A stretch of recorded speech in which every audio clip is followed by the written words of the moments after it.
नमस्कार, मैं आरडी भारती और आप देख रहे हैं बिहारी सुल्तान। मैं सभी दर्शकों का पूर्ण रूप से आभारी हूं। आप लोगों का सहयोग मिल रहा है। आप लोग पूरा वीडियो देखते हैं, राजनीतिक मंच पे जो उठापटक हो रही है वह सुनते हैं, उसके ऊपर अपना महत्वपूर्ण कमेंट्स देते हैं। लेकिन आज हम अपने तमाम दर्शकों से 1000 जय भीम मांग रहे हैं। आप अपने कमेंट्स में कम से कम जय भीम तो कह ही सकते हैं। बाबा साहेब भीमराव अंबेडकर जी को सच्ची श्रद्धांजलि तो आप दे ही सकते हैं, जिन्होंने आपको संविधान दिया, अधिकार दिया, बोलने का हक दिया। आज आप अपना हिस्सेदारी मांगते हैं तो एक बार कम से कम आप जय भीम तो कह ही सकते हैं। आप अपने महत्वपूर्ण कमेंट्स में जय भीम जरूर कहें। और मैं आपको बता रहा हूं, मध्य प्रदेश में और राजस्थान में त्रिकोणीय मुकाबला का आसार हो रहा है। और वह कैसे? क्योंकि मैं आपको बता देता हूं, कमलनाथ जी के चेहरे पर कांग्रेस चुनाव लड़ रही है, भाजपा परास्त की स्थिति में है। हो सकता है कि कांग्रेस को क्लियर कट मैंडेट मिले, लेकिन यह भी हो सकता है कि उसको किसी और दल से सपोर्ट सहारे की जरूरत पड़ सकती है और बहुजन समाज पार्टी एक बेस्ट ऑप्शन होगी, क्योंकि इनके पास सीटों की संख्या अच्छी खासी निकलने वाली है। मध्य प्रदेश में जितना मेहनत आकाश आनंद कर रहे हैं, बहन मायावती जी हमेशा ऑनलाइन होती हैं, तमाम जितने भी चुनावी राज्य हैं उनको बार बार देख रही हैं बैठकर अपने घर से ही, लेकिन सब कुछ देख रही हैं, पूरा वॉच कर रही हैं, चुनाव के ऊपर नजरें गड़ाए हुए। उधर राजस्थान में कांग्रेस के अंदर गुटबाजी हो रही है, बसपा ताकत में आ रही है। आम जनता से जब रिपोर्ट लिया गया तो ये कहते हैं कि जो ट्राइबल वोट है वो एक तरफा होता है, जिसको भी देते हैं एक तरफा देते हैं। और बहुत सारी जगह पर ट्राइबल पार्टियां बसपा के साथ जुड़ गई है। बसपा के नेतृत्व को वो पसंद करते हैं, बसपा को वोट देने वाले हैं। जैसे कि छत्तीसगढ़ में गोंडवाना गणतांत्रिक पार्टी के साथ बसपा का गठबंधन है, मध्य प्रदेश में भी गठबंधन है। और आपको एक बात बता देते हैं, कांग्रेस अगर गुटबाजी में राजस्थान में पड़ गई और बसपा के पहले 6 विधायक आए थे, इस बार 16-17 का अनुमान तो आप लगा ही सकते हैं। बहन मायावती जी शुरू से बहुजन समाज पार्टी का जो सिद्धांत रहा, मानवर काशीराम जी भी बोलते थे और बहन मायावती जी भी, एक नागनाथ दूसरा सांपनाथ, यानी भाजपा और कांग्रेस के लिए यही उनका सर्वनाम हुआ करता था। सर्वनामिक जो नाम था यही, परंतु परिस्थितियां बदली है। सवाल यह उठता है कि बहन मायावती जी चुनाव के बाद नागनाथ के साथ जाएंगे या सांपनाथ के साथ। कहने का तात्पर्य यह है, वह इंडिया गठबंधन के साथ जाएगी या एनडीए के साथ। ये बहुत बड़ा धर्म संकट है। एनडीए में उनको जो है लोकसभा का चुनाव का भी ऑफर मिल सकता है कि गठबंधन में आइए और यहां हमारा सरकार बना दीजिए। वो ये भी कह सकते हैं भाजपा वाले कि हमने 4 बार आपको मुख्यमंत्री बनाया, इस बार गैर कांग्रेसी सरकार में आप शामिल हो जाएं, भाजपा को आप समर्थन दीजिए, आप सरकार में आ जाइए। लेकिन सामने लोकसभा चुनाव है। क्या लोकसभा चुनाव को ध्यान में रखकर बहन मायावती जी गठबंधन करेंगी? बसपा पहले ही कह चुकी है कि हम सरकार में हिस्सा बनेंगे, बाहर से कोई समर्थन नहीं देंगे। अगर सरकार में शामिल होती है भाजपा के साथ तो इसका मतलब यह हुआ कि चारों तरफ से वो आलोचना के शिकार होंगे कि ये तो एनडीए के साथ चले गए, इनके पास बहुजन राजनीति नहीं है। अब प्रश्न यह उठता है कि मान लेते हैं कि वो भाजपा के साथ नहीं जाती है, कांग्रेस उन्हें ऑफर करती है कि आपके समर्थन से हमारी सरकार बनती है राजस्थान में भी और मध्य प्रदेश में भी, तब क्या होगा? तब क्या वह इंडिया गठबंधन की हिस्सा होंगी? बहुत सारे नेता आपस में झगड़ रहे हैं। जैसे कि अखिलेश यादव जो है मध्य प्रदेश में कैंडिडेट उतारे हुए हैं, आम आदमी पार्टी भी अपना कैंडिडेट दे रखी है राजस्थान में और मध्य प्रदेश में। जब इन नेताओं से पूछा गया आप इंडिया गठबंधन के हिस्सा भी हैं और कैंडिडेट भी दे रहे हैं, कांग्रेस की जड़ भी खोद रहे हैं। तो उन्होंने कहा कि प्रसाद के लिए मंदिर नहीं तोड़े जाते हैं, प्रसाद तो ऐसे ही लिया जाता है, मंदिर हम क्यों तोड़े। अब प्रश्न ये उठता है कि मंदिर है इंडिया गठबंधन और प्रसाद है पब्लिक का वोट।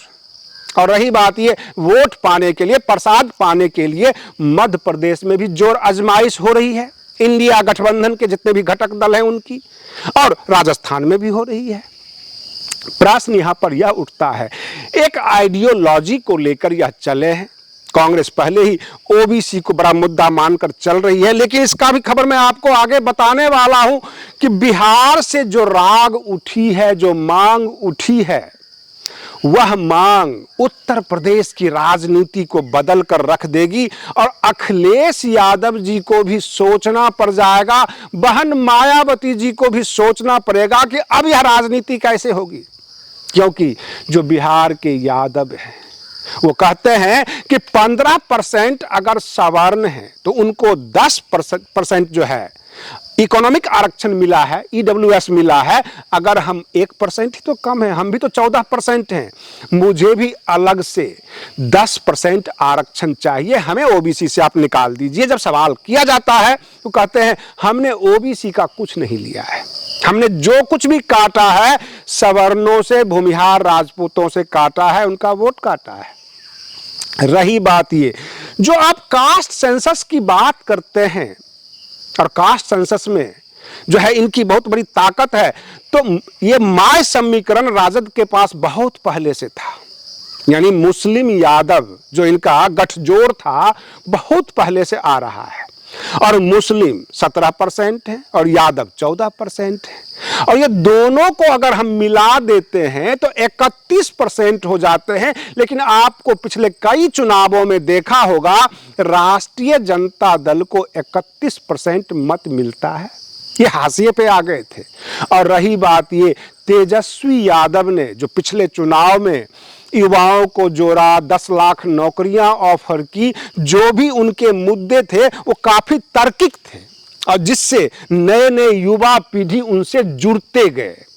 आज आ गया है जातिगत जनगणना, इसमें अगर आप 17% अथवा 14% की बात करते हैं तो सभी वोट प्राप्त नहीं होता।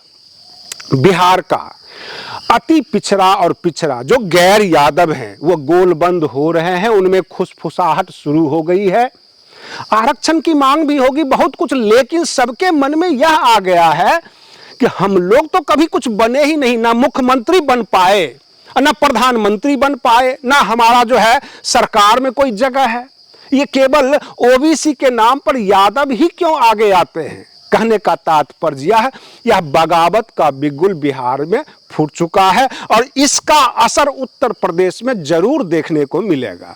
उधर उत्तर प्रदेश में जो देवरिया हत्याकांड हुआ है उसमें जो वहां के विधायक है, तत्कालीन विधायक है त्रिपाठी जी, वह सत्यप्रकाश दुबे के तरफ से बोल रहे हैं कि वहां पर जो भी हुआ है वो जघन्य अपराध है, इसके ऊपर पूरा का पूरा लड़ाई होगी, उनको पीड़ित परिवार को इंसाफ मिलेगा।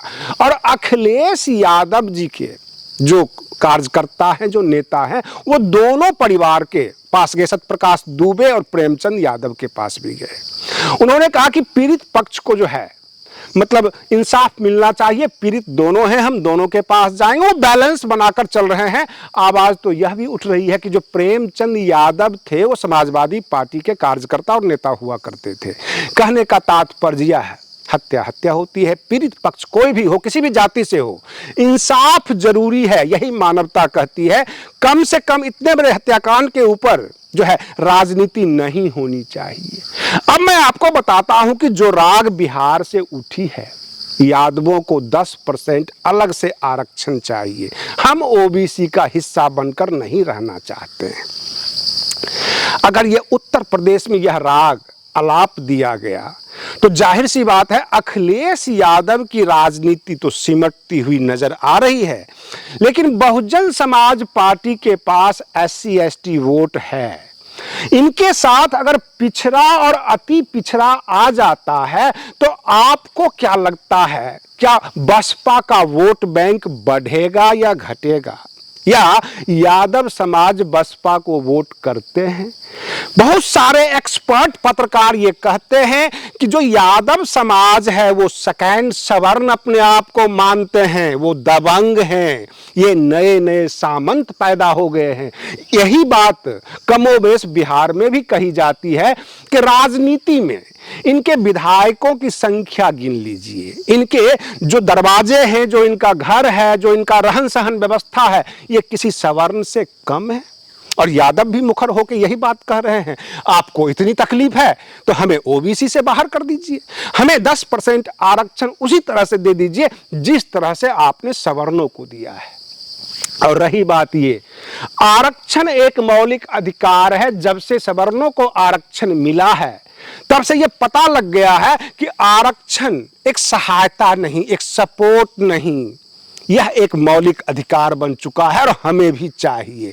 तो उत्तर प्रदेश और बिहार में जो राजनीति होगी, कहने का मतलब यह कि एक होगा सवर्ण, एक होगा ओबीसी, एससी, एसटी, और तीसरा मोर्चा खड़ा हो जाएगा यादव, यानी गैर ओबीसी। इस तरह की राजनीति घूमती हुई नजर आ रही है। और राजनीति तो वहां देखी जाती है जब आनंद मोहन से बड़ा खुश होकर मिलते हैं नीतीश कुमार। आपको याद होगा, ये वही आनंद मोहन है जो राग अलापते हैं ठाकुरों का, ठाकुर वाली कविता के ऊपर ये हंगामा मचाए थे। अब प्रश्न यह उठता है कि नीतीश कुमार क्या संदेश देना चाहते हैं? आनंद मोहन से मिलना, ये बवंडर उठना कि लालू यादव से वो खफा है और आनंद मोहन के पुत्र चेतन आनंद आरजेडी के विधायक हैं, और चेतन आनंद के पिता आनंद मोहन नीतीश कुमार से मिलते हैं। तो नीतीश कुमार आगामी कैसी राजनीति करना चाहते हैं? क्या वो एनडीए का हिस्सा होंगे? ऐसे सवाल जब किया गया कि आनंद मोहन क्या भाजपा में जा रहे हैं, तो पता चला कि वो भाजपा में नहीं जा रहे हैं, वो नीतीश कुमार के साथ मिल लिए। और नीतीश कुमार क्या भाजपा में जा रहे हैं? तो अभी तक यह क्लियर नहीं हो पाया है। उधर राजस्थान में जिस तरह से बहुजन समाज पार्टी की बढ़त है, अगर विधायकों की संख्या बहुत ज्यादा हो गई तो सरकार में किसके साथ जाएंगे? अगर कांग्रेस से गठबंधन होती है तो जो पुरानी टसल है, जो टिस है, जो 6 विधायक कांग्रेस हड़प लिए थे, फुसला बहला के ले गए थे, क्या वह मुद्दा भी उठेगा? क्या वहां पर जो है भाजपा को बसपा समर्थन कर देगी? ये बड़ी समस्या सामने नजर आ रही है। और ये परेशानी बहन जी को भी होगा कि अगर ऐसा हुआ, 10-10, 15-15 विधायक मध्य प्रदेश में और राजस्थान में आ गया और सामने विकल्प रख दिया जाए कि आप भाजपा के साथ वहां की राज्य सरकार में जा रहे हैं अथवा कांग्रेस के साथ, और लगे हाथ भाजपा को सत्ता से दूर रखने के लिए कांग्रेस और इंडिया गठबंधन यह कर दे, ऐलान कर दे कि बहन मायावती जी प्रधानमंत्री चेहरा होंगी लोकसभा चुनाव का, और वो इंडिया गठबंधन की प्रधानमंत्री चेहरा होंगी, तब मध्य प्रदेश में और राजस्थान में किसका शासन होगा? ये सबसे बड़ा प्रश्न है। बिहार में एक आवाज उठ गई है कि जातिगत जनगणना एक बहुत बड़ा धोखा है। ऐसे सामान्य भाषा में आप तर्क वितर्क कर सकते हैं। अगर सभी डिपार्टमेंट करप्ट है, हर जगह भ्रष्टाचार है, काम चोरी है, तो क्या ये जातिगत जनगणना घर घर जाकर प्रत्येक लोगों से पूछ पूछ कर किया गया? क्या वहां पर सारे के सारे जो शिक्षक थे, जो जातिगत जनगणना में लगे हुए थे, सब मेहनती और ईमानदार थे? क्या उन्होंने काम चोरी नहीं किया? सवाल यह भी उठ रहा है। गांव के प्रधानों के पास बैठकर पूरे गांव का ये आंकड़ा ले लिए। क्या ये जातिगत जनगणना का आशय था? क्या यही उद्देश्य था कि प्रधान के पास जाएं और पूरे गांव की जाति के बारे में पूछ लें, एक आंकड़ा तैयार कर लें और आगे रिपोर्ट दे दें? रही बात ये, इस पर वह सवाल भी उत्पन्न हो जाता है जब सरकार ने टारगेट दे दिया। यहां तक कि जब शिक्षक स्कूल जाते थे तो उनको प्रिंसिपल ये कहते थे कि आज से कल तक पूरे गांव का सर्वे हो जाना चाहिए। तो क्या आपको लगता है कि यह विश्वसनीय सर्वे होगा? और जो सर्वे करने के लिए ग्राउंड पे जो लोग जा रहे हैं वो प्रधान के पास जाकर और एक एक दिन में आधे आधे गांव का सर्वे रिपोर्ट तैयार कर लेते होंगे। घर घर वो नहीं गए। सबकी जो वास्तविक स्थिति है, कौन सी जाति की संख्या क्या है, उसके घर में कितने मेंबर हैं, महिलाओं की क्या स्थिति है, वो शिक्षित है अथवा अशिक्षित है, उनका एजुकेशन स्तर कैसा है, पूरी तरह से नहीं किया गया। ये आम जनता भी उबल उबल कर बोल रही है। और जो गोदी मीडिया है वह कूद चुकी है भाजपा के तरफ से कि इनमें जितनी कमियां हम निकाल सकते हैं निकाल लें। अब रही बात ये कि गोदी मीडिया तो कमियां निकालने जा रही है, सरकार अलर्ट पर है। अगर सर्वोच्च न्यायालय ने कहा कि इसकी जांच होनी चाहिए, यह साफ सुथरी जातीय जनगणना हुई है या नहीं हुई है, तो जाहिर सी बात है इससे जुड़े पदाधिकारी और जो भी मातहत होंगे उनके ऊपर कार्रवाई भी हो सकती है। कहने का तात्पर्य है किसी किसी जाति को नगण्य दिखा देना। अब रही बात, कुछ ऐसे जिले हैं जहां पे कुछ अलग अलग अल्पसंख्यक धर्म के लोग वहां हैं ही नहीं। जैसे कि मान लीजिए सिखों की संख्या बताना, जैन और बौद्ध की संख्या बताना, ईसाइयों की संख्या बताना, कुछ ऐसे क्षेत्र हैं जहां पर बिल्कुल ना के बराबर हैं, उनकी संख्या कैसे निकलेगी।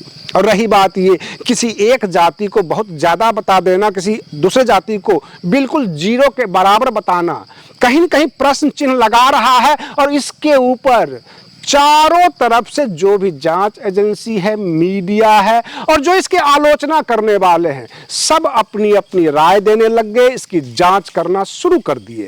इस जातिगत जनगणना के बाद जो बहुजन समाज के बुद्धिजीवी वर्ग हैं वह सवाल कर रहे हैं। वह सवाल यह भी कर रहे हैं, पिछले 30 सालों से ओबीसी के ही मुख्यमंत्री रहे बिहार में, तो उन्होंने ओबीसी के लिए क्या किया। कुछ लोगों ने यह भी सवाल कर दिया कि आपने जो ओबीसी का आरक्षण है, जो हक है, जो दलितों का है, वह आपने खाया है। मलाईदार कुर्सी पर आप बैठे, इनको केवल वोट बैंक बनाकर रखा है। इसका जवाब दीजिए। तो यादव नेता और जो उनके बुद्धिजीवी हैं वो यह कहते हैं कि हमने जो कुछ भी खाया है सवर्णों का हक मारा है, जो उनके पास था। कहने का मतलब मैं आपको इतिहास में लेकर चलता हूं। पहले बिहार में लाल झंडा हुआ करता था, जितने भी शोषित वंचित वर्ग उस जुलूस के हिस्सा होते थे, लालू यादव उनको काट कर कम्युनिस्ट को कमजोर करके अपनी पार्टी मजबूत बनाई और बिल्कुल विधानसभा में पहुंच गए अपनी ताकत को लेकर। आज जब सवाल हो रहा है तो वो कहते हैं कि जो कल तक ये सवर्णों के पीछे चलते थे आज हमारे पीछे चल रहे हैं। हमने तो सवर्णों का हक मारा है, मैंने इनका हक नहीं मारा।